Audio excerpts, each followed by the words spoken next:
Hey folks, and welcome to episode 31 of my making podcast. My name is Marlene, and here I talk about all things knitting, sewing, and spinning. Usually the episodes are very knitting heavy because that is my first hobby of all of them, like my favorite or longest in a way, but recently there has been more and more sewing and spinning too that I just like to share on here, because I feel like lots more people in this community are multi-craftual in the textile area. And so, yeah, I'll try and give you an overview of what you can expect from this episode at the beginning. And then I hope that you watch through all of it, of course, if you do enjoy it. But yeah, I'll have chapter marks. So if there is any of the topics that doesn't really interest you, you can skip any parts if you'd like.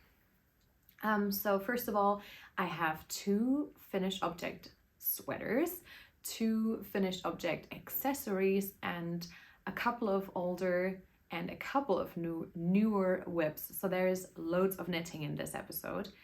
I also have a few acquisitions, but those are part of the new cast-ons or part of some swatches that I did, so part of the what I'll cast on next probably part.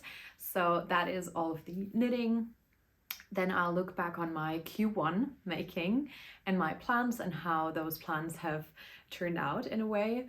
I don't know why, but for some reason I thought that Q1 was going up until the end of April, which I think was wishful thinking, because that would have given me a bit more time to finish all of them. But yeah, if you can divide 12 by 4, that is 3, not 4, unfortunately. But yeah, spoiler alert, I had to push some of my plans to a later part of the year, or maybe even next year. I totally realize after making plans sometimes that some of them will be wishful thinking again, and some of them will come true, and that's just the nature of being able to imagine more than I'm actually being able to make with my hands, which is fine. I don't really mind. But yeah, that'll be kind of informing my planning for Q2, which I'll also talk about. And then I'll have some making, mostly sewing footage at the end. I really enjoy putting some vloggy aspects of my making in my episodes now. I do have separate vlog episodes every now and then, but you guys' feedback has been that you also really enjoy seeing what and how I'm making stuff with my hands, other than just me talking about it in the episodes as well, which is great, because I enjoy making those kind of more faceted videos too, and you seem to enjoy, or at least the people who have given me feedback about it really seem to enjoy it too.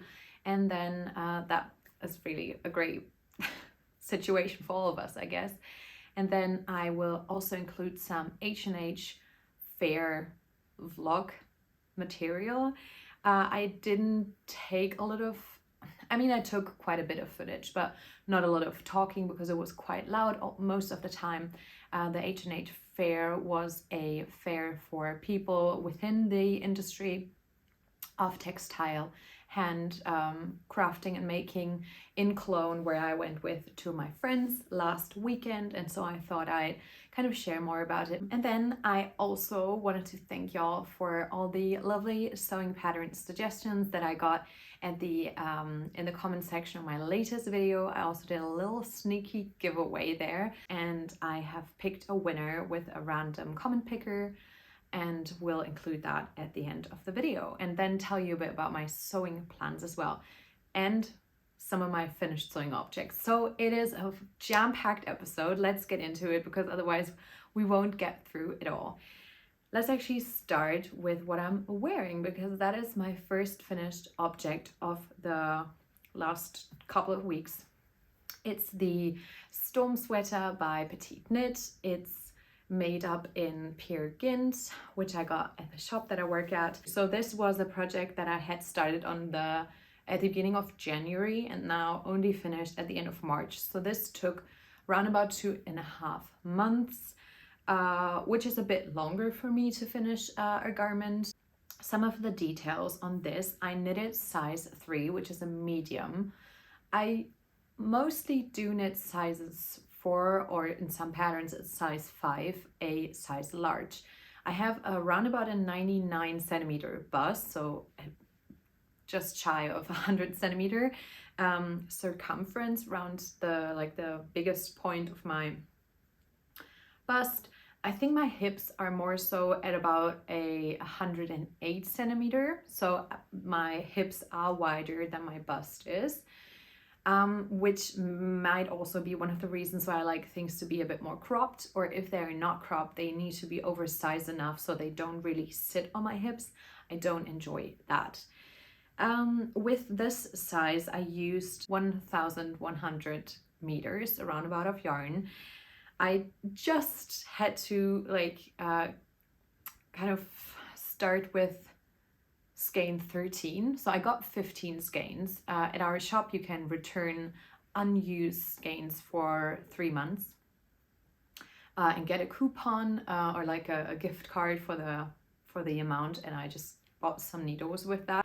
I measured this before and after blocking. It didn't grow massively. It did grow kind of a bit in the arms, I think around about 4 centimeters, which is to be expected because there is quite a bit of texture in here. So if that relaxes, it usually gives a bit more length. And also with the drop shoulder, it falls a bit more relaxed. This is literally the perfect length for a sweater for me that I can still wear and like pull here if I want to be really snuggly when I'm at home. I don't know, like reading or drinking a cup of tea, watching a movie, whatever. But then also I can push it up. I have a regular just like cotton shirt underneath, ripped cotton shirt. I can push it up if I'm doing, I feel like every podcaster is mentioning doing the dishes. I don't feel like I'm doing the dishes that often, like anyways, but if I am doing the dishes, incidentally, it doesn't like pull down. Or if I'm just getting a bit warm, which I sometimes tend to get a bit warm during filming these episodes, I can just roll these sleeves up a bit. I shortened the body by about 8 centimeters. So I did, you'll see in some of the pictures how far along I did the body. I looked at so many Ravelry project pages to see how people kind of like how many chart repeats they did. Some, or like half of the people, I felt like it was half of the people did 1 repeat more of the patterning, which is the same I think that Petite Knit herself did. Hers was quite long, I felt like. And then some other people did it the way I did and omitted the last repeat. Or I guess the chart kind of ended where I ended too, but then she said if you want it to be longer, you can add parts of the chart. So I guess that's just personal preference. Like I said, I sometimes feel like my upper body is shorter in comparison to the rest of my body. So my hips and legs are longer. And then, yeah, I didn't want it to sit on my hips too weirdly. At the end of the day, it does still sit on my hips in a way because I did the tubular bind off technique. I don't usually do that. I just prefer a regular Italian bind off.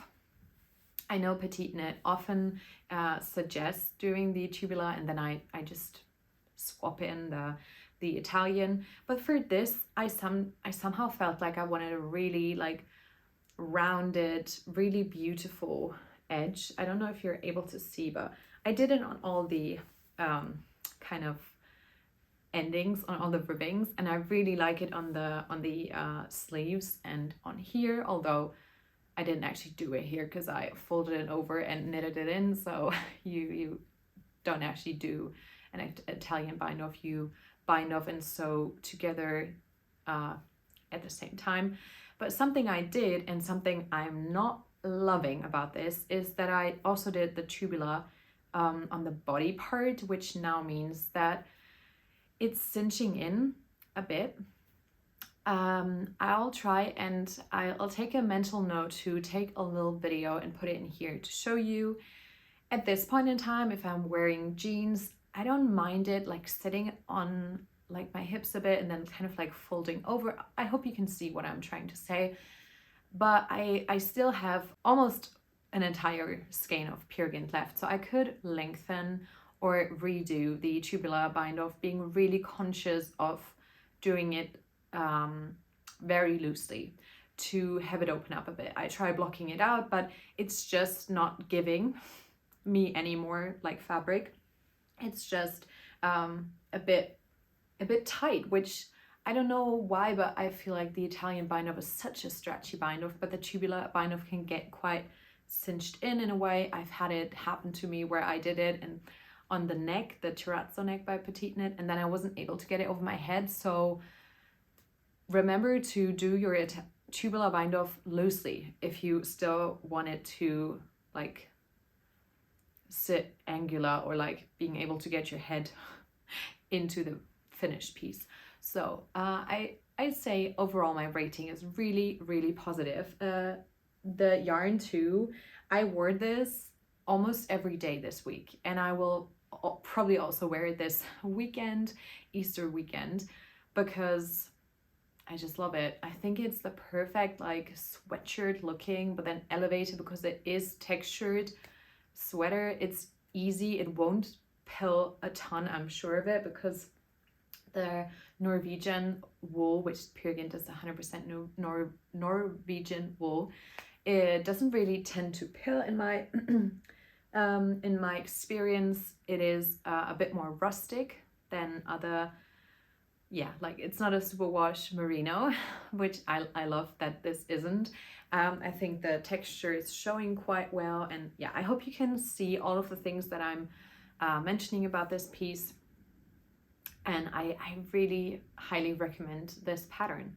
I've heard that there were some mistakes in the beginning when this pattern launched, but I can't really tell any of them.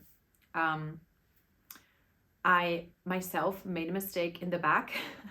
I was knitting on some of the pattern repeats and I just cut one of them short without like realizing. I just did. I don't know why I did it. I must have jumped like in the chart. Just I think there were some repeats where it said knit this part like 2 times, 3 times, 8 times, and I just missed one of the times, and then like half of them.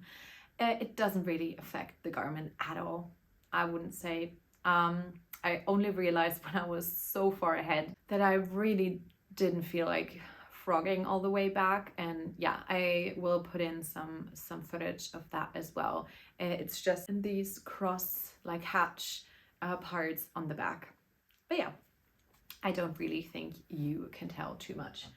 My next finished object is my cumulus blouse. This is still like the tiniest bit damp, so I will put it on the heating in our bathroom in a minute. It's already blocked. I will just have to kind of like really fastly get it to dry completely, because I really want to take this on our like weekend trip. Hannah has to work most of the days, but we'll still spend some time with family before and after. And yeah, so this is my cumulus blouse.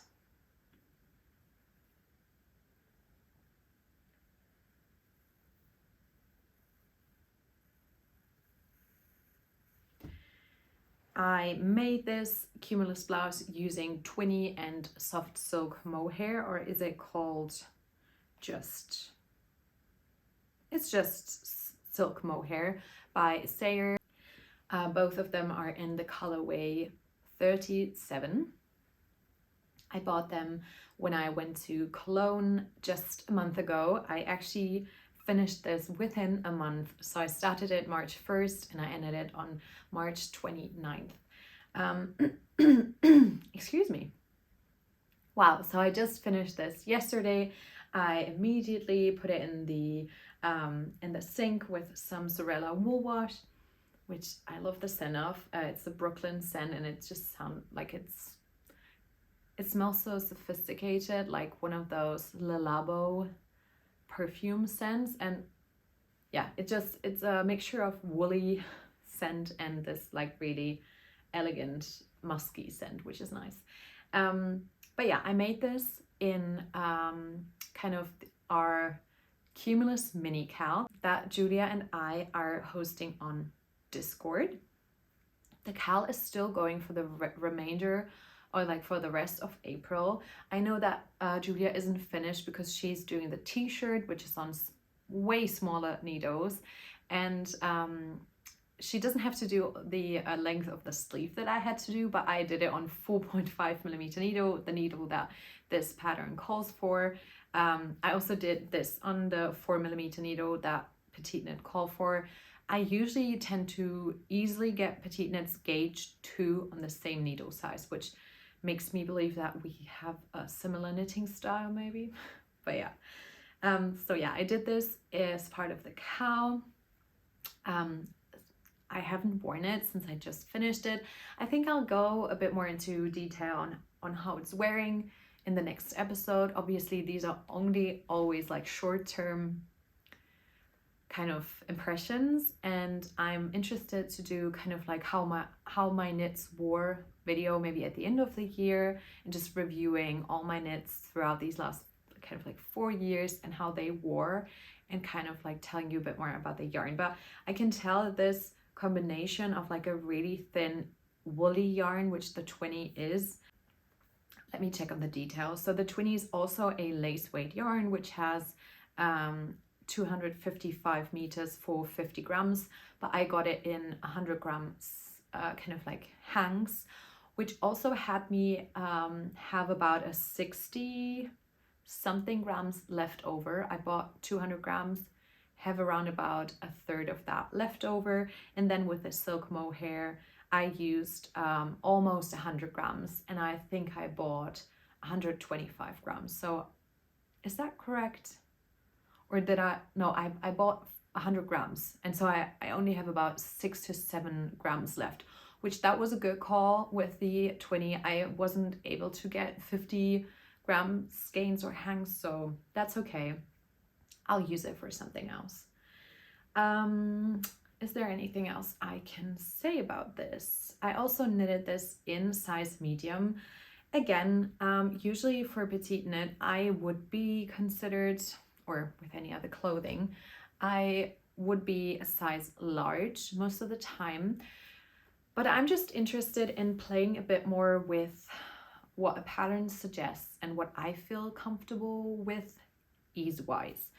As I said, I have about 100 centimeter bust, a bit less most of the time, and with this I achieved a, let me check, I think it was 109 centimeter bust circumference for size medium, which is the third size. Yeah, 109 centimeter. So I have 10 centimeter of positive ease, which I thought for the cumulus blouse would be a great amount of ease. I could see myself making it again in size large to just have a bit of a different ease situation. I just like kind of having different options to wear, like having some that are really kind of oversized and then some that fit a bit more close to my body. I feel if I'm, for example, wearing my cumulus blouse with my very flowy and kind of big linen skirt, I'm not sure if I would want something on like on the top part of my body that is also really oversized. I think, yeah, it'll help me balance my outfits in a way that I feel happy with, kind of. There's no like big, I'm not sure, like theory behind it. It's just what I think will look great. I hope I didn't forget anything. I love the color of this piece. I hope to be putting in a bit more footage of me wearing it as well. And yeah, I'm also hoping to give you a kind of spring, how I style my knits, and maybe some of my handmade linen pieces soon. So you'll see more of how I style these handmade items in the future. But yeah, let's move on to my next finished object, which is a pair of vanilla socks, like super plain vanilla sock, 2x2 ribbing with a German twisted cast on. This is the colorway Jazz in the Park by Sorella Yarns. This was from their Autumn in New York collection. I got it as a gift from my friend Chelsea from True Lane Knits. She generously included this in our yarn swap, which I think was really, really nice of her. I love how the yarn kind of like is almost like a micro stripe, but is a bit more subdued in a way. I really like how it turned out in these socks. I didn't change colors, as you can see, for any of the parts of this sock, because I just wanted to have a mindless stuck in it sock to knit on, just a vanilla sock. I knitted on these while I was traveling with a friend to Cologne, the trip before the last trip to Cologne. I don't know why, but I've been to Cologne twice within the last month. But yeah, I can't wait to wear these. I actually didn't wear them because I wanted to show them off fresh on the podcast, but yeah, I'll definitely pack them for our little Easter break.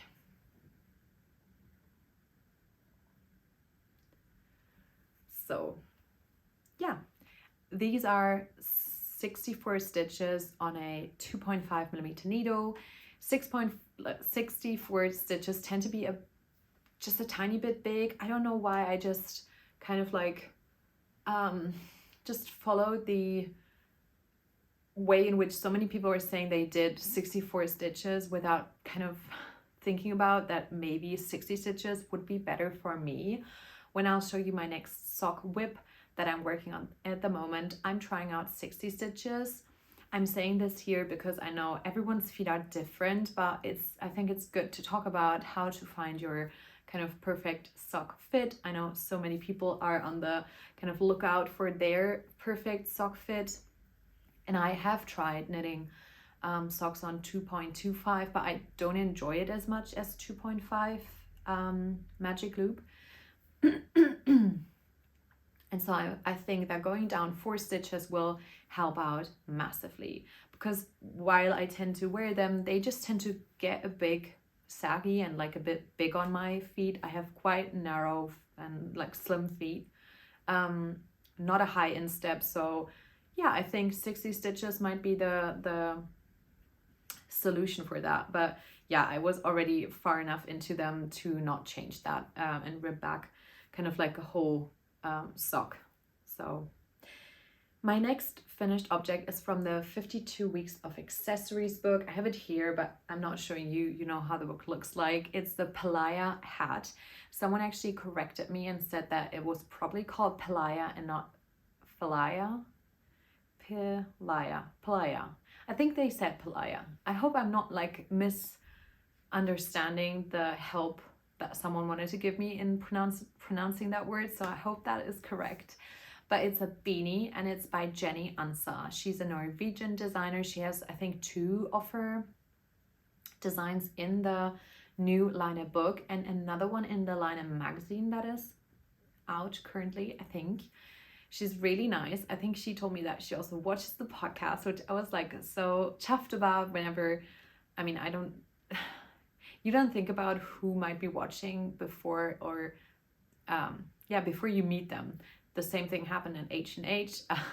A designer that I had also followed on Instagram probably didn't realize that she would watch the videos, came up to me and said hi, and she said that she loved the video. So hi Katja if you're watching, and hi Jenny if you're watching. I just enjoy this community so much. So backtracking to the Pihlaja hat, it's not with me currently at this moment in time because it is living at the shop as a sample. I knitted it with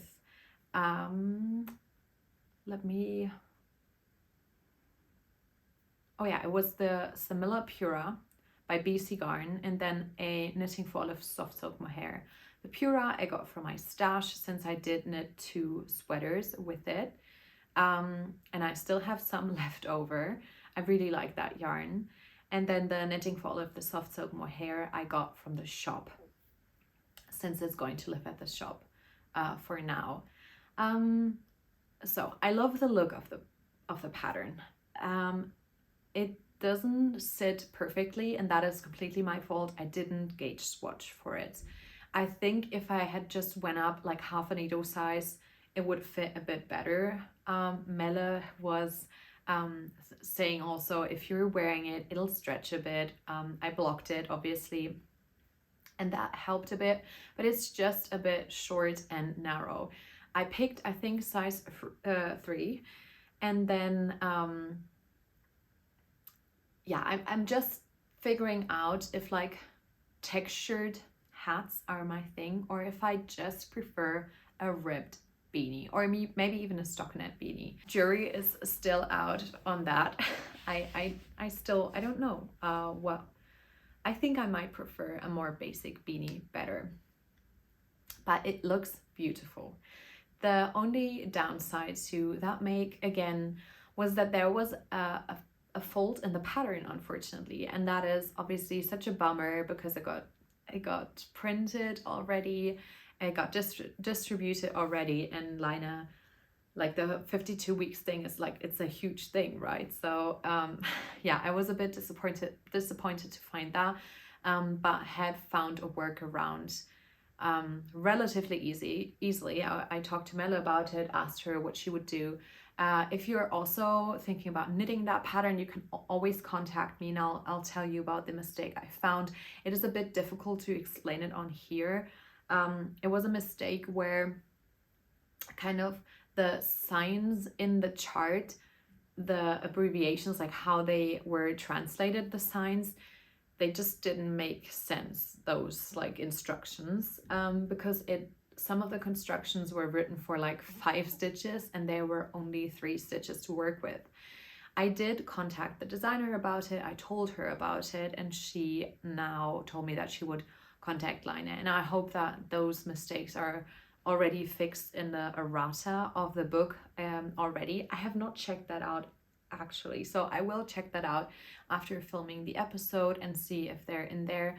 If they're in there, I'll try to link the errata page.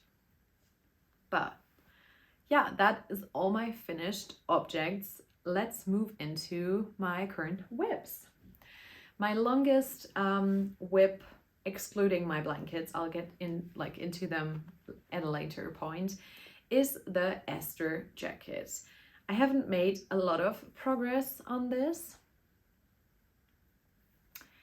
At the time where this was published, I just wanted to get started and just check out how the pattern would work up.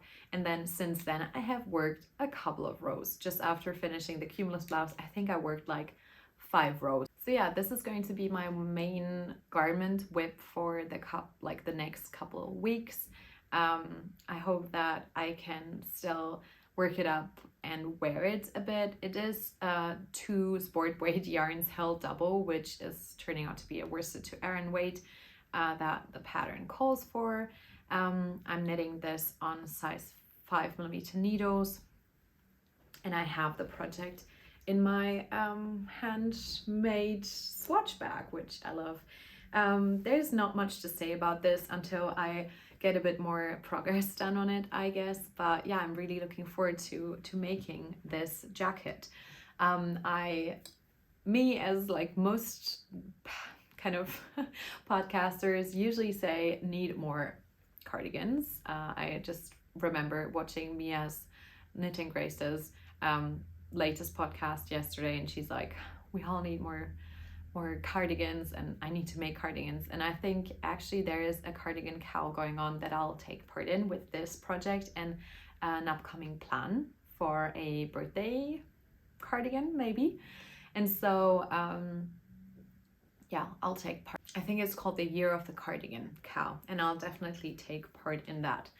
The yarn that I'm using for the Esther jacket is a discontinued alpaca wool, like 50-50 yarn, undyed from Rain Cloud and Sage. I have mentioned Rain Cloud and Sage a couple of times here. It's a relatively local, it was a relatively local yarn brand run by a woman called Ruth. They're no longer a brand. She's doing something else now.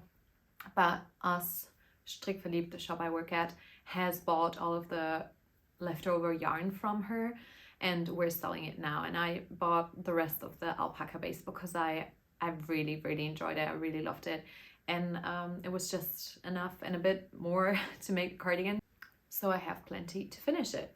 My next project is actually something I feel like I've prepared for days where I don't feel like thinking much about anything.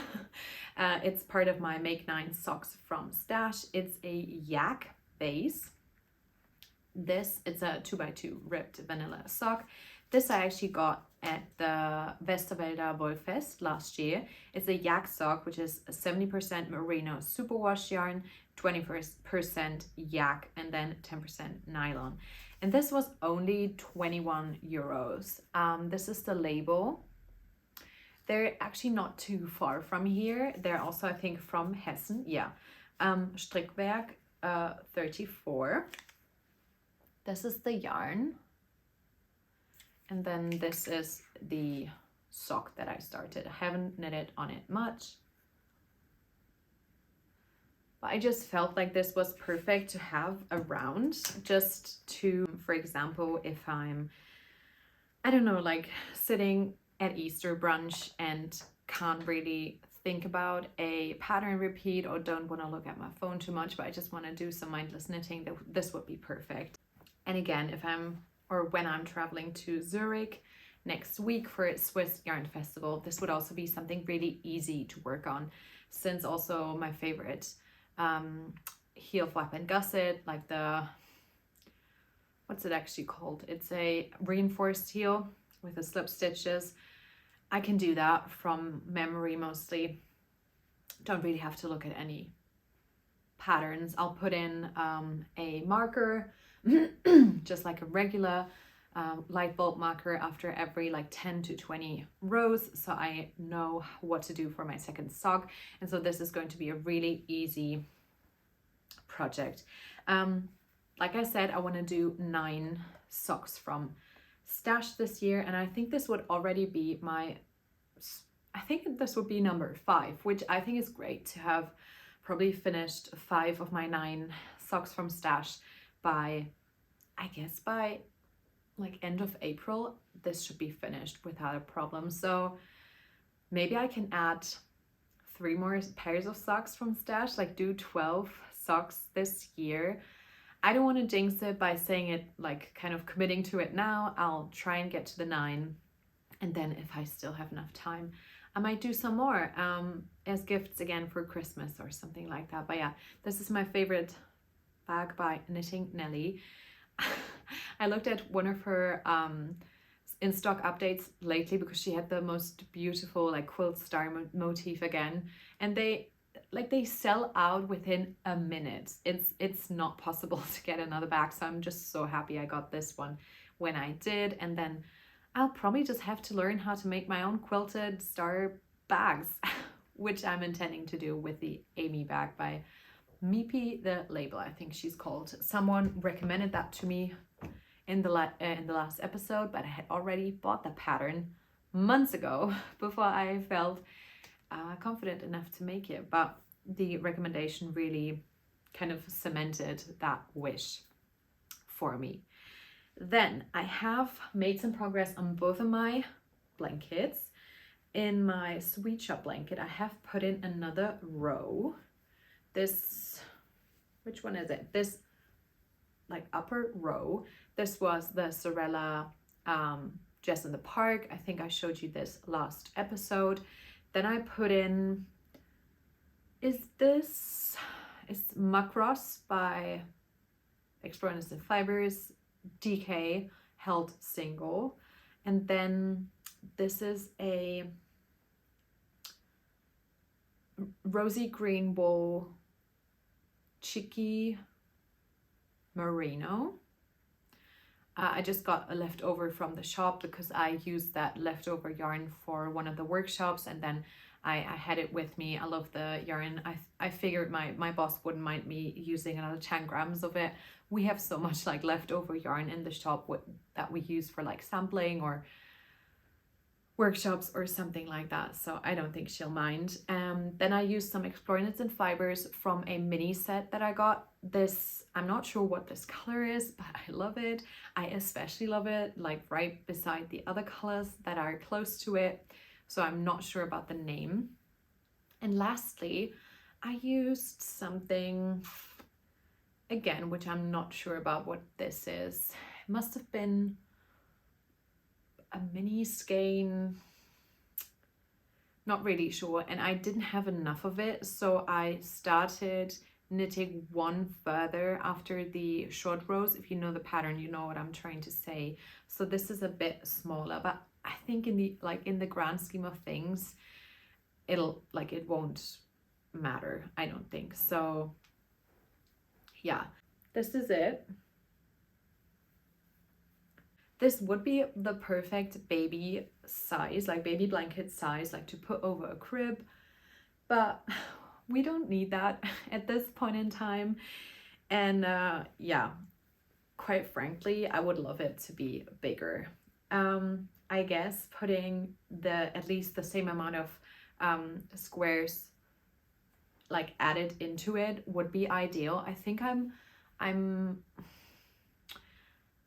aiming to do 48, I think is the lap size, like the triangular lap size, which would mean that I think I would add another 20 on here and then another like row this way, or just another 25 this way. Not really sure how I'm going to do it, but for now I think I'll put this to the side for a bit to really collect some colors that I want to put into it, because recently it's been a bit difficult for me to kind of have enough variance, like range of colors to put in here. I want to put more like variegated. There was only one variegated in this row, and I've had more variegated in the other parts of the blanket, so I think I'm trying to go a bit slower with this again, just to make sure that it is kind of, it's balanced. Like I'm not following any rules by putting in the yarns, but I don't want to be like to have 3 or 4 like really vibrant colors and then 3 or 4 like really muted colors next to each other. I would rather have them mixed up a bit, and then tonal and variegated mixed up too. So I might just, because I want to start the northeasterly too soon, I might just maybe plan out some of the colors for that and then see if there's any left over.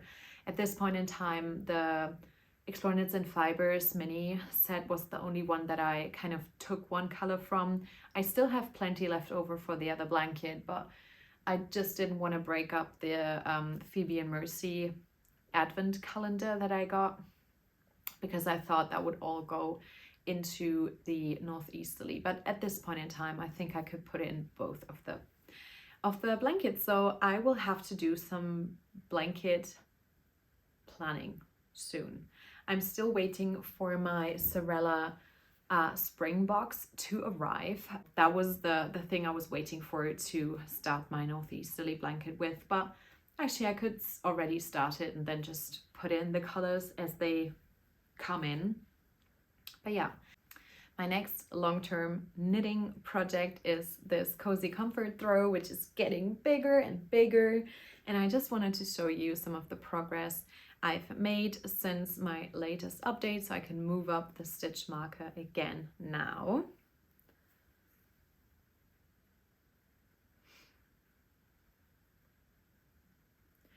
And other than leaving the ends, or leaving half of the ends to sew in later, I'm sewing in all the ends as I go now, which I found to be easy enough. At the beginning, I just sewed in like half of the ends, since I'm holding lots of them double and I'm changing yarns so often. I always have 2 or then 4 ends to weave in, but like just knitting over them has worked out quite well. You can see that there's quite a bit of changing colors in here, but these recent, a bit more moody and autumn colors are some of my favorites. So yeah, this is the Cozy Comfort Throw by Homespun House, and I'll just mention it every now and then whenever I've made a bit more progress.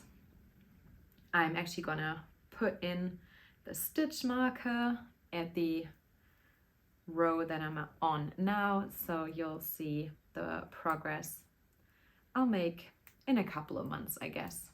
I do have 2 new projects now, which are also partly acquisition yarns. As you could see, and if you're following me on Instagram, you could tell, or you could see that I got a Coast to Coast yarn order in, which Coast to Coast is my favorite yarn dyer probably of all time.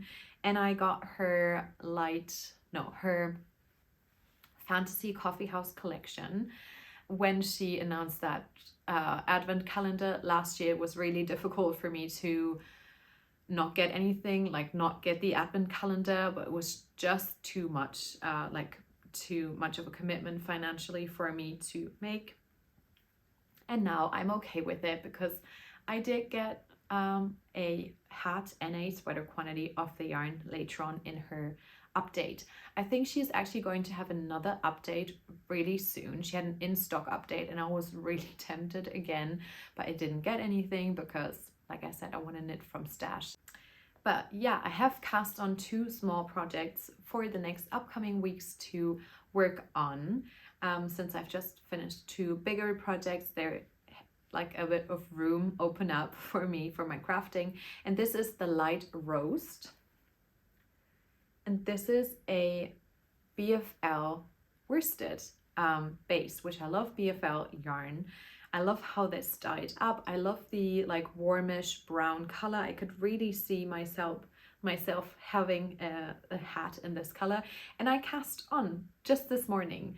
I wasn't sure. I wanted to film yesterday, but then I thought I could still like have the cumulus blouse really like dry a bit better, and then cast on some of my new projects to show you. This was also from my Make 9, and yeah, I mean, I guess I get into it later on but my storm sweater and my cumulus blouse are also from my Make 9, so I'm making good progress on that. So like I said, I've only started this morning. It's 11:30 now. I think I started knitting this morning at around 8 o'clock, and just I had to do this a couple of times. This was with a Turkish cast on, which I hadn't done a ton of times before. But yeah, I think it'll look really nice. I'll put in a picture of the Alaska hat by, I think she's called Second Knit. It's Marita Harvey, is that her name? I'm pretty sure. So the Alaska hat, I think I'm doing size 3. Yeah, I was correct. And yeah, I think I've mentioned everything so far. Light roast by the Fantasy Coffee House collection by Coast to Coast Yarn Co, which is Erin, who's Erin. The dyer behind it is Erin. She actually opened up a brick and mortar just this month, and I would love to go one day. Okay, so this is the Alaska hat. Can't wait to knit on it more. I have put all of my new projects in some project bags so I can take them with me.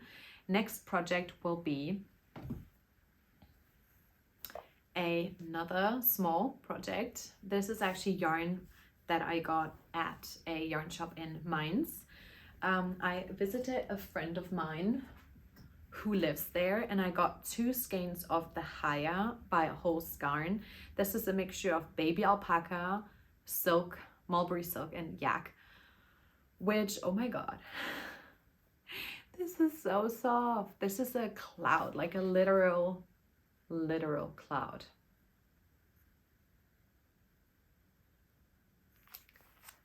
So yeah, I bought it for around about 22 euros, 2 of them. And this is around about 366 meters. And I've cast on the Small Fry Scarf by Samantha Guerin.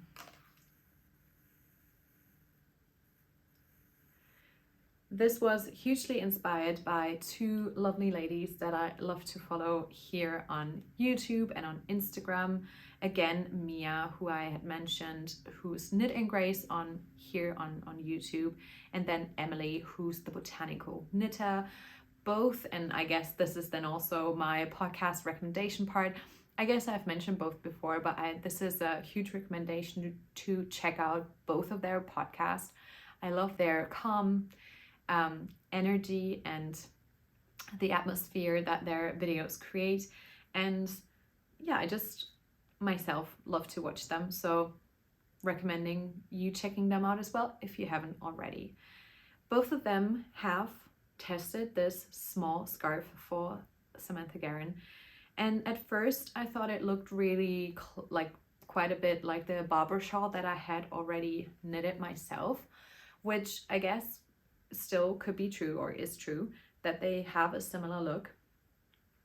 But whereas the Barber shawl, as far as I remember, is made with just pearls and knits, this is made with slip stitches and knits. Hope I'm not giving away too much. You can find her pattern as well as any of the other patterns that I've linked. I will link my Ravelry page, and then through that you can buy the pattern yourself from her. She's also doing a small fry scarf cowl, which I'm taking part in, I guess. And then yeah, I just thought that would be a beautiful, such a soft, very airy and breezy scarf, because this is a fingering weight yarn, and the pattern is designed to be knitted up with a sport weight. So this is a lot lighter, but I have enough meterage. I looked up the yarn's like gauge, recommended gauge on a needle size 3.5. This said to have a 28 gauge, like stitch gauge, sorry. And then the pattern called for 27 stitches on a sport weight. So I knew going into it that this would be a lot lighter and like more like breathable, like airy, you could say holy, but I thought that I wouldn't mind if I go like any further and I think it'll be too like breezy and light. I might change something about this, might hold another strand with it, but actually I really didn't want it to have any like alpaca or especially not any mohair held with it, because I didn't want this scarf to be any more expensive than the 22 euros that I paid for it. But yeah, another small cast on, something that I can work on in these next upcoming weeks, whenever I don't feel like knitting on my Esther jacket. I have 3 small patterns, especially when I'm going on my trip. These will be very much portable. And then yeah, I'm partaking in another cowl, which I don't know, this is the year of the cowl apparently, and I enjoy it very much. Okay, so these were all my cast-ons. I now have 2 more gauge swatches to share, and then I'll get into my Q1 and 2 review and planning. I have also bought from that collection from Coast to Coast Yarn, the usual, the colorway the usual. This is on the Unnatural Extra Fine base, which is a fingering base with which is super washed.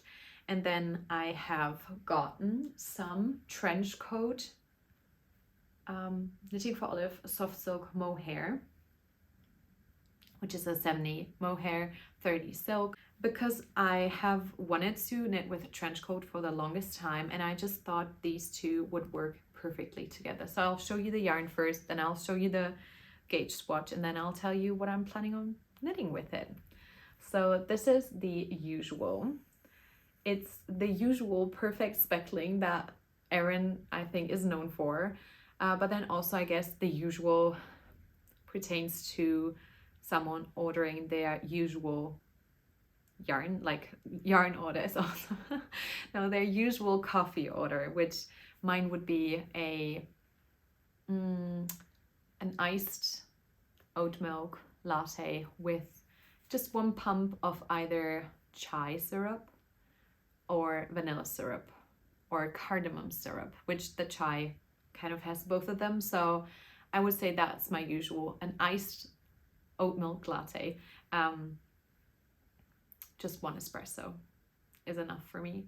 Or within the winter month, it's just a usual cappuccino, just 1 espresso and then some warmed up oat milk. What's your usual coffee order? Let me know in the comment section down below. So the usual, and then trench coat, which I think is such a chic combo. And then what that turns out to look like is this. I actually haven't measured this, but I'm pretty sure I got gauge. It looks pretty bang on to be 10 by 10 centimeters. Let me actually grab my measuring tool. So usually I do kind of like a edge around my, a garter edge around my gauge swatches to help me measure these things. So this should work out fine as like a 10 by 10. And my plan to make with this is actually, I posted about it on my Instagram, and I was kind of talking aloud about my plans and what other people had, if they had any recommendations for really easy, kind of perfectly fit for hand-dyed yarn constructions. I was thinking about doing either a raglan, like a compound raglan, a set-in sleeve, or a drop shoulder. But then also I know that I would want this to be a super easy knit. One of my favorite easy raglans is the Monday sweater by Petite Knit, but I really wasn't sure if I wanted to knit the same sweater twice. I looked through my library and I came across the caramel sweater, which is a sweater by Petite Knit again, which I hadn't done before. I haven't knit that before. And I looked through the pattern pages on Ravelry and I came across this really cool. So yeah, I just wasn't sure kind of which pattern to make. But then I was looking through my own library because I didn't really feel like buying a new pattern for this. The yarn was already expensive in and of itself. It's a true kind of like treat yourself sweater. And it's probably like double the price of a pigeon sweater because it's hand dyed plus silk mohair. I'm not sure what I'm trying to say, but yeah, crew neck version, because I was pretty sure I didn't want a turtleneck sweater, but I like the 2x2 ribbed details on that caramel sweater and the ease that she had put into it. And so I came across this pattern by this person, linking everything, apart from the fact that it's a beautiful green color. I thought that this would also look really nice in my yarn that I had chosen for it. And so I have made up my mind. I will make a caramel sweater crew neck edition with this yarn combination. This could also be something that I cast on to knit on, maybe even during my Edinburgh trip, which is coming up in April. Although I'm not sure if I want to knit with 2 strands, maybe on the flight and on the way there, or if I just want to knit maybe socks, something like really small. Although I usually knit socks on metal needles, which then might not be the perfect thing to take on a flight. So yeah, there's still a couple of things to think about. But I could do this on interchangeable wooden or bamboo needles, my Xiaogu, which then I could take off, or they wouldn't hopefully be taken away from me in security check. And since as far as I know, the caramel sweater is also a raglan sweater, this would be a really easy like top-down construction that I could do on my trip. So I just love like all the colors in this. And I hope it'll suit me as well. I know it's pretty beige, but like the trench coat, I think deepens it down quite a bit. And I like that. So yeah, my first swatch. My second swatch actually is with my hand spun yarn, and I have swatched for my traveler shawl.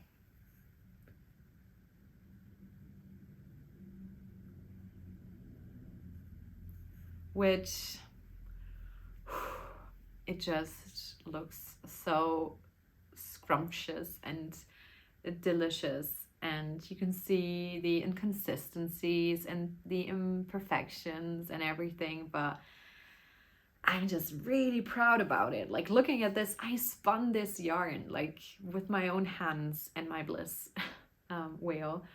I still haven't finished that spin. I've actually not been spinning a lot, like a ton recently. I want to get back into it.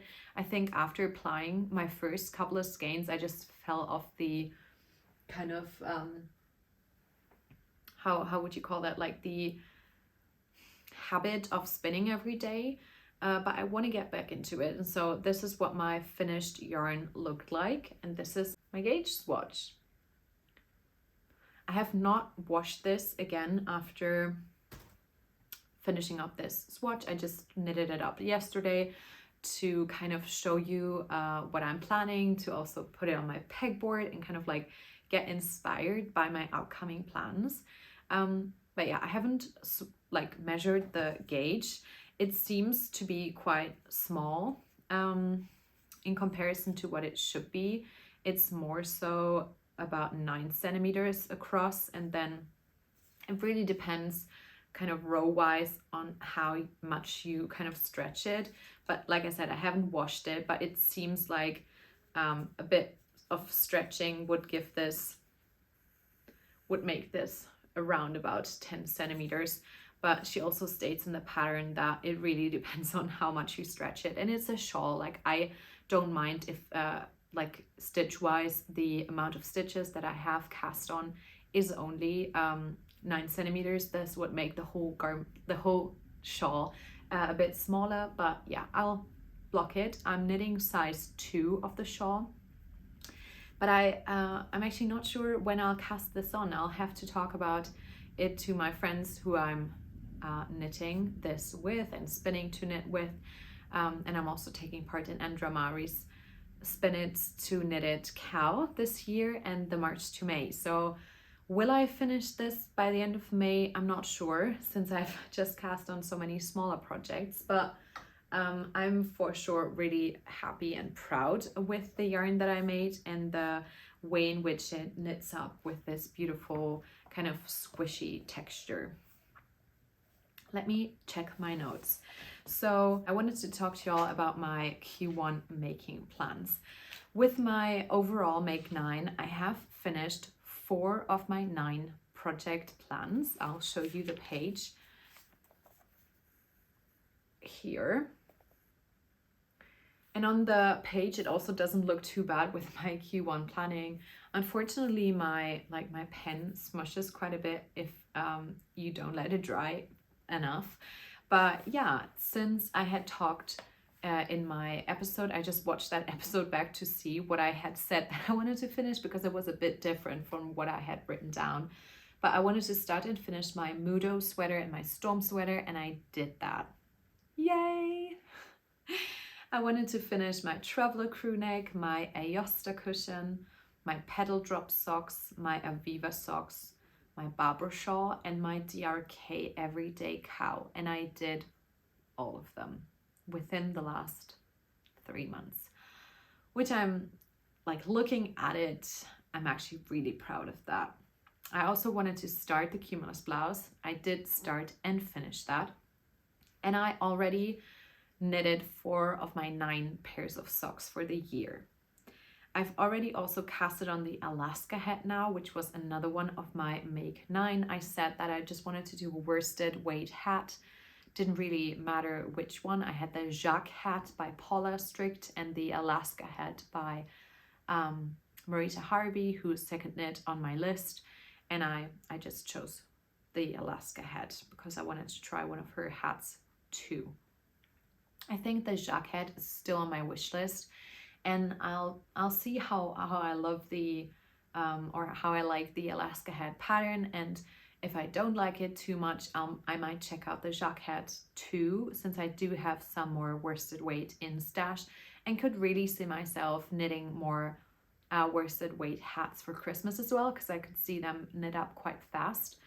And the 2x2 rib also being really nice for people's head to like kind of, yeah, fit really good, I think.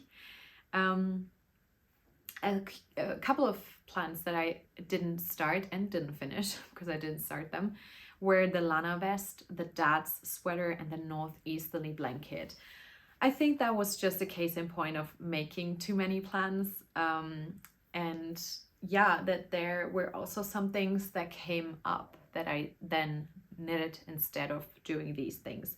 For example, the Lana vest, I knitted the Lauder vest instead, since I took part in that test knit, which means I have pushed the Lana vest to Q3 tentatively, because I didn't want to do 2 cable vests back to back.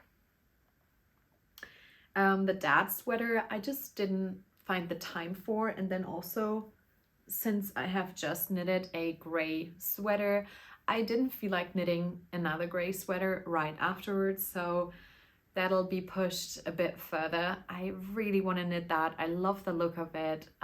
Like I said, I might do it in tandem with a friend who's also planning on making it. But another thing is that if I get yarn like this, and I've already planned another 2 hand-dyed sweaters for the fall. I don't want to have like, I don't want to push all my hand-dyed back. So I'm just kind of shuffling plans around, which is fine, totally fine. And then, like I said, the northeasterly, I'm still just waiting for some of the mini skeins that I want to put into it. Some other plans, I wanted to use more of my single skeins, which I am doing with my socks and my accessory knits. I also wanted to sew a garment, which I'm getting into in a couple of minutes. I did sew 2 garments, and I wanted to spin for my traveler shawl, which I'm doing. I'm still doing that. Upcoming would be, like I said, the traveler shawl and the caramel sweater, as well as the small fry scarf and the Alaska head, and my 2x2 yak vanilla socks. There is still a bit more of things that I would really like to do, but judging from my kind of experiences with Q1 planning, I thought, and like just with the way that I feel at the moment, I want to try something new and just work with my wish list. So the things I have on my list for this year, my Q2, which they're not the same. Like my Q is really the kind of like order in which I think I'll cast on next, and then the wish list is more so, this is the yarn I have and this is the plan I've made for it. And I mean, they're similar, but the one is more in order, the other one is more so creative, like just writing it all down. And then maybe I've been doing some like little stars right beside the one that I've been thinking, like the pattern that I've been thinking about more and more. I just think I have an array of sweaters and camisoles and tops and accessories and sock patterns that I really want to make. And I don't think I'll hold myself to the standard of saying I'll make this exact top, this exact sweater, and these exact socks. I have my wish list, I have my queue, and I'll just go with the flow.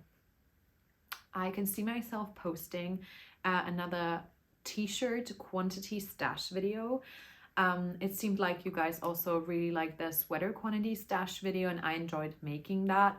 So I could tell you all of the camisole to t-shirt quantities that I have in stash and what I want to make with them. Coming up into the a bit more like warmer season as well, because right now it's still pretty much feeling like winter. It's feeling like spring in some senses, like of the word. There's a bit like a few buds and a few flowers blooming, and it can get a bit warmer in the sun, but today is still really very much gray and not going to be really warm. I mean, my watch says that it's going to be 18 degrees, which I very much doubt, because maybe it's just because the sun isn't out. But I can already feel my allergies kicking in, so it is spring, but it's still very much cold. So I could see myself filming that video a bit further in time, and just leave it there. Like, I will for myself put down some notes and then probably review that. But yeah, I think that is best for me for this quarter, for Q2. I'll be talking about my birthday cast-on plans, which is another cardigan, later on in the vlog part of this video. So if you want to know more about that, keep stay on, keep watching. And then yeah, I think I'll get into my sewing. So I have both of my sewing projects on this beautiful rattan clothing hanger. And firstly, I want to talk about my my sewing machine cover that I self-drafted. I am immensely proud of this project, since I only just started at some point sewing together my linen fabric scraps that I got with my first not perfect linen order a couple of weeks ago. I don't know what happened then, but from that point on, my head and my creativity just went wild. I sewed on these parts, which were left over from a top that I made with Pigeon and Wishes fabric that was gifted. I then put on some backing, which this is an old IKEA tablecloth that I got on sale. And then I hand stitched it with some linen thread from our shop, embroidery and darning thread from Sajou. And I got some needles and I just hand stitched it. I had watched some YouTube videos, but yeah, at the end of the day, I just went with what I felt like in the moment. I put some light batting into it, which I had actually bought for a vest that I'm going to make next, but I had enough to put in here as well. I'm going to take it off. And then I actually put around all of it some binding, I think it's called, which was also from Pigeon Wishes, and it was the leftover yarn from the garment I'm going to show you next, my second garment, which this makes this project just so special. It's kind of like a leftover scrappy first quilting and hand stitching and binding experience that I'm immensely proud of. Don't look at the edges, they're not very clean, but it's just so cool, and I can just lay it over my sewing machine. These things were included in my latest vlog. If you wanted to check out how I made this a bit more, I can't really share any of the measurements, since I just went with what organically happened with sewing together these in a row here and then together all of them. I mean, I could share measurements, but it's not like I went in thinking it would be this size. Lots of this process was just organically happening and by complete creative accident. So, I mean, I can only say it over and over and over. I'm so proud of this, and this makes me believe that I can do a quilted jacket, that I can do a quilted vest, which is in my future. And yeah, if you have any questions that I might be able to help you with, feel free to ask them in the comment section down below. But yeah, like I said, there were a lot of happy accidents, or just a lot of trial and error and learning through making, which I love. I've actually cut out the fabric for my next quilting project, like I said, the ruby vest, and we'll share more about that in my next episode. I still need a couple more kind of tools to make that. I would need something to make bias binding with. So I've been looking at bias binding kind of makers where you can just thread the binding through it and then iron over it, which was a bit difficult for me to make that, like do that free-handed. So I'm thinking about, or I asked for them for my birthday, and we'll see if I can, if I'll get them. And then a big like clear measuring tool to make with a Hera maker or Hera. Oh, I've been watching so many sewing videos that I kind of know all about these things now, but I'm not fluent in speaking about them yet, if that makes sense. But yeah, Hera marker, I think it is, where you don't use like a pencil or anything to actually make marks on it, but you use the ruler and the Hera marker to make like straight lines on it to then quilt over. That's what I'm trying to say. Okay, but let's get into my second finished garment, which is a pajama pant. It has my label in it, and it's quite flowy and wide and just really relaxed. It has pockets, which I'm like so happy with. Yeah, it looks pretty big, but I really enjoy the flowy look of it. I made a size that would really give me lots of room to snooze in and mooch around at home. This again is a fabric by Pigeon and Wishes that they gave me kindly last year. I had talked about their buttons, and they contacted me and asked me whether they can send me some stuff to check out and share with you guys, which there is the winner announcement of these buttons. I have been giving away quite a few of them, but have been, yeah, really getting a bit more kind of secure with my sewing, that I felt like I could cut into this fabric as well. It's a beautiful kind of like seagrass. It's like a greenish, like a bluish green. The pockets are kind of poking through on the bottom just a bit. I'll see if I can cut them a bit and then clean up the edges again. But yeah, it doesn't matter. It's my first pair of pants, like pajama shorts, and I'm really also quite proud of them.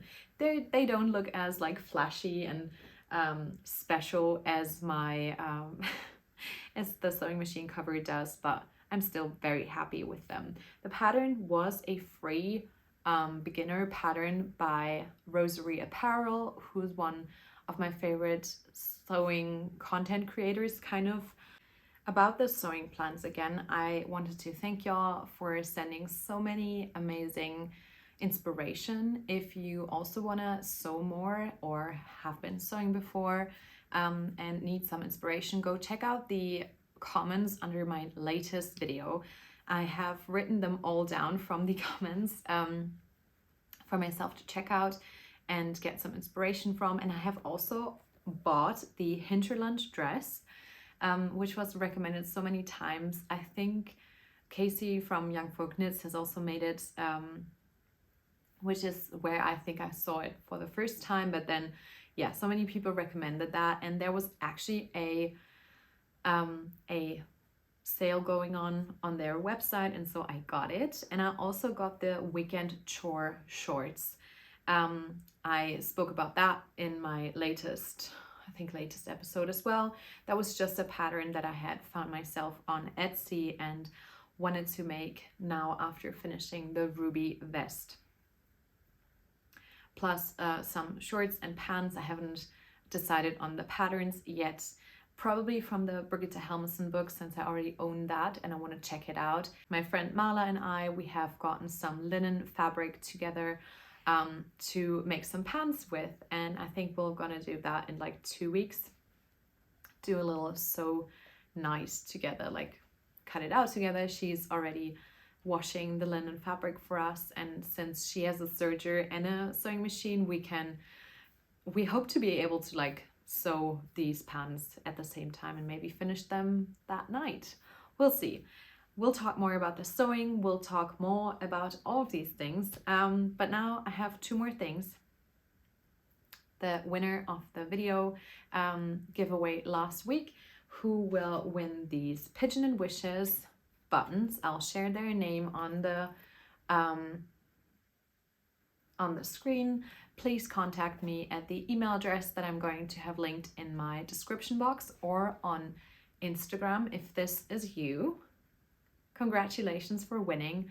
I just used a random comment picker on that latest video. Again, thank you so much for all of your comments, and congratulations for winning these buttons, and I hope that you'll be able to put them on a cardigan or a jacket of your choice.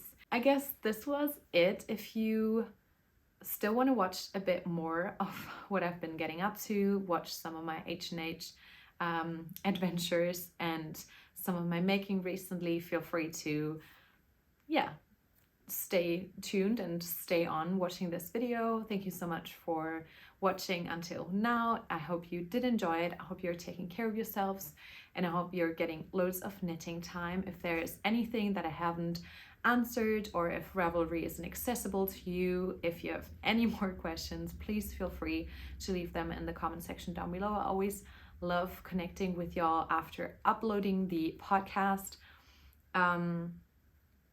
Follow me on Instagram if you aren't already. I post more regularly there.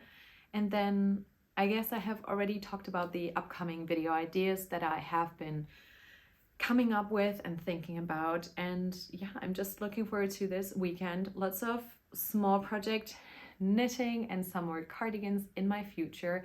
And I hope you're all staying healthy and well, and I'll see you in the next episode. Bye.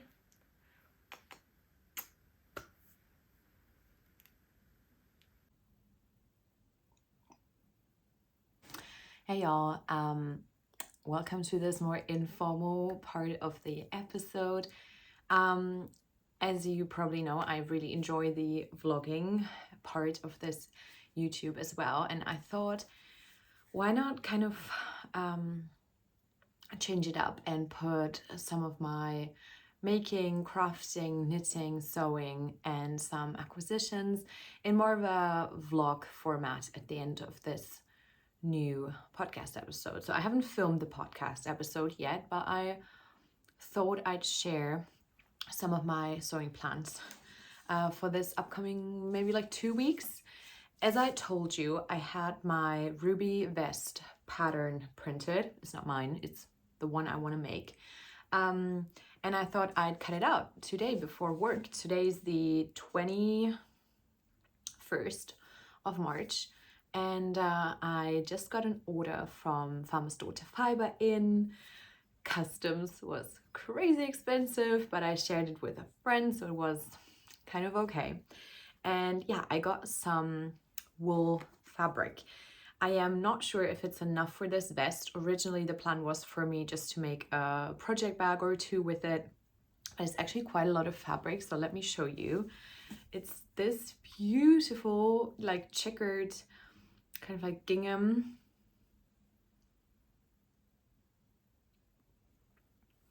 woolly fabric, and it's quite a bit. It's not very wide, it's just about I don't actually have something to measure this with, but it's not very wide, but I thought it's, I mean, you can't really see, but I want it to be a crop vest, so I thought this might work out. So I thought I cut out the vest this morning, measure myself, cut out the right size for myself, and then I can make it within the next 2 weeks. So this was part of the order. It's from Merchant and Mills, I think. If that's not correct, I'll put it here where I got this from. I mean, like I said, I got it from Farmer's Daughter Fiber. All of their packaging was so amazing, honestly. Really loved it. Love their design. And then I also, the original reason why I really wanted to order from them were these soft-spoken stitch markers. They're from a maker from Canada, and so when I wanted to shop from her Etsy, I think it was, or website, she actually didn't have the option to ship to Germany, and we talked about it. Apparently there's a problem there. I didn't really understand what the problem was, but I really wanted them, and so she told me that some of her stock was at Farmer's Daughter Fiber. And honestly, as like a quilt style lover, these are perfect. They're gonna be my new favorite progress markers. And then I also got some stickers. As you know, maybe know, last year I got into like putting stickers on my water bottle, something I saw when I was visiting Chelsea, and she had done it to her, I don't know, is it a Stanley Cup, the one everyone kept going crazy for these last couple of years. And I got a dupe, a lot less expensive dupe, and then I actually got a second one because my first one fell on the floor and it had a crack on the top. It's actually still usable, so I keep one at home and I keep one at work, which is actually quite nice. And I got my boss to get one too because she doesn't drink enough water, and that way we can both have like stickered water cups and drink enough water while working. And so I've already put the alpaca on my bottle at work, and then I have a merino and a rambouillet, which I'll probably stick on my water bottle too. I actually also got a merino for Melle, and then my friend Marla, who also works at the shop, she also got one. So we'll have matching merinos, which, I mean, it's very niche thing to have, but yeah, we love that. And then something that I always wanted to try, and I thought if I'm paying shipping just for these stitch markers, which honestly I know is a bit crazy, but I'm a firm believer of treating myself sometimes, even if it might sound crazy to other people. I'm not very like, I don't have a very spendy lifestyle. We live quite small in other ways of the word, so sometimes I like to treat myself, and especially if it's for this hobby that is just very special to me. I keep touching my hair and being like, is it looking okay? I just washed it and it can tend to look quite big. I'm not used to the bangs again yet, so styling it is just a bit of an adventure. Yeah. And then I go outside and it all just like blows up again immediately. So I really wanted to try the Farmer's Daughter Fiber Odang base, which is their Surrey alpaca. And you guys, it's perfect. I love it. I just really love it. It's in matte mardigan. I have no idea what this word means, but it's just beautiful. I love it. And so I have planned something really special with this. I have not bought the rest of the yarn, but I have kind of put a little set together at the shop. We just yesterday received a shipping of the Vertagsold from Cumulus, which is a beautiful 2-ply sport weight yarn, which has a bit of a woolen spun feel to it. So it's a bit of a more plush woolen spun. Is really nice. And Vertagsold actually means kind of like a daily wool, just so you can use it any day for any purpose, really. So for baby knits, it's great. It's Oeko-Tex certified. It's just a beautiful yarn. We are really happy to have it at the shop. At this point in time, we just have a smaller how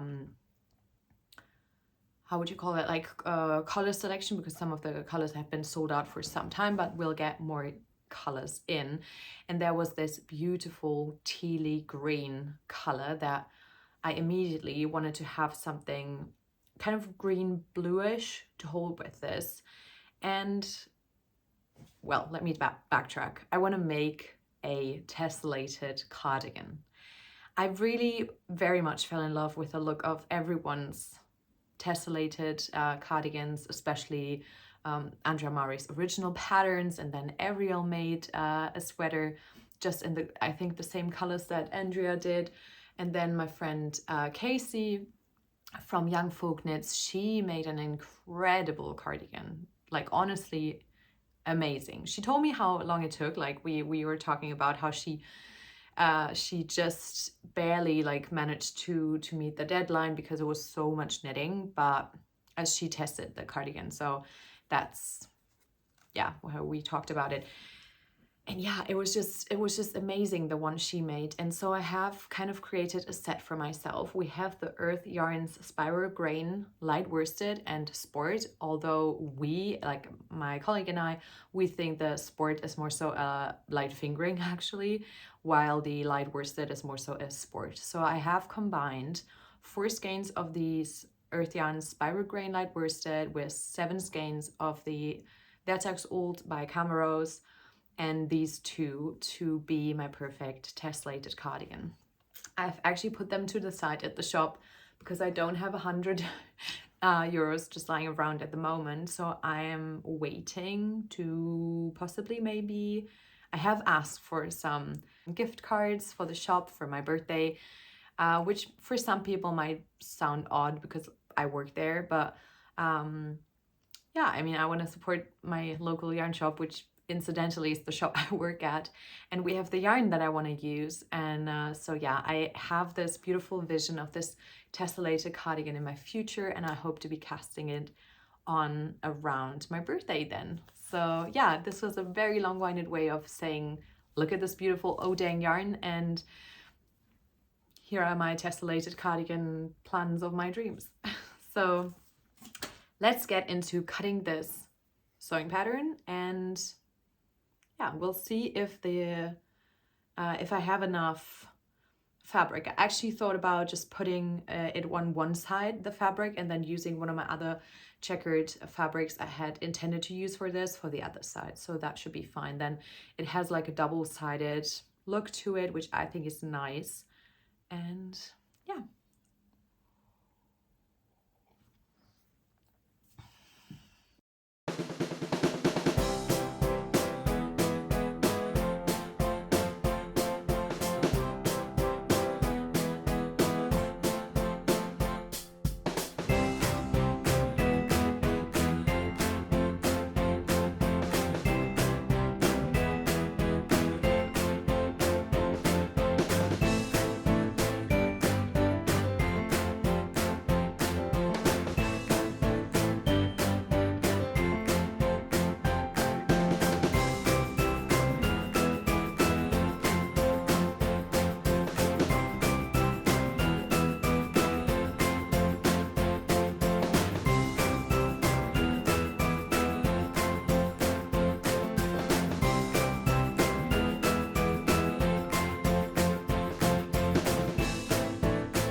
bye.